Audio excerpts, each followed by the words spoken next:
ஒரு கட்டுப்பாடு, அகில இந்திய தலைமை என்ன முடிவெடுக்கிறது என்பதெல்லாம் நாம் ஒரு கட்டுப்பாடோடு இருக்க வேண்டும். நீங்கள் இன்னும் ஆரோக்கியத்தோடு இருக்க வேண்டும். எதற்காக என்றால் தேர்தலில் நல்ல கடுமையாக உழைக்க வேண்டும்.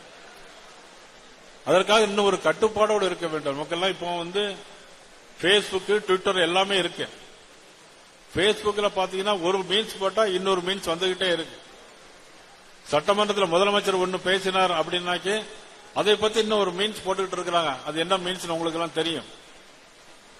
ஆக பேஸ்புக்லயும் ட்விட்டர்லயும் நமது அகில இந்திய தலைமை நமக்கு என்ன சொல்லியிருக்கு அப்படிங்கிறது தான் நமக்கெல்லாம் இருக்கக்கூடிய ஒரு சவால். அதை நாம் முழுமையாக பயன்படுத்த வேண்டும். ஏன் சொல்றேன்னா, ஏதாவது ஒரு தவறான மீன்ஸ் போட்டீங்கன்னு வச்சுங்க, இப்பொழுது காவல்துறை நம்முடைய கட்டுப்பாட்டில் இல்ல. இன்னைக்கு திமுகவுடைய கட்டுப்பாட்டில் காவல்துறை இருக்கிறது. உடனடியாக யார் என்ன சொன்னாலும் உடனடியாக அரெஸ்ட் பண்ணணுங்கிற மாதிரி சொல்லியிருக்கிறாங்க. அதனால தான் நாம் தேர்தல் வரைக்கும் ஒரு முழு கட்டுப்பாடோடு இருக்கணும்னு சொல்றேன்.